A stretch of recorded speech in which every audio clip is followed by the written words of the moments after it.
Hello guys, welcome back to my YouTube channel. Please do not forget to subscribe to the channel and like the video. Coming up on Umkhokha on Monday, Khulekani rewrites the history of Judea. Mamzobe deals differ, a cut he didn't see coming. The church is split and sends everyone into a total spin. On Tuesday, the faithful of Nomkhosi stand at a crossroads as they decide which sanctuary will they call home. Ndlovu pledges his alliance to one of Mthembu brothers. The split caused tension in the Gumede household. On Wednesday, Manzimande has had it with Khulekani and Nomkhosi. Mamzobe differs to Mthembu. When elephants fight, the grass suffers.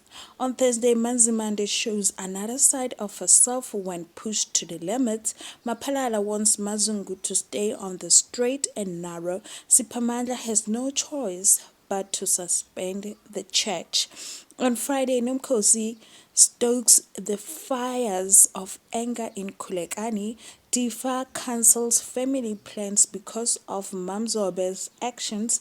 Ndlovu reveals a Mthembu family secret to put a nail in the coffin. Thank you for watching.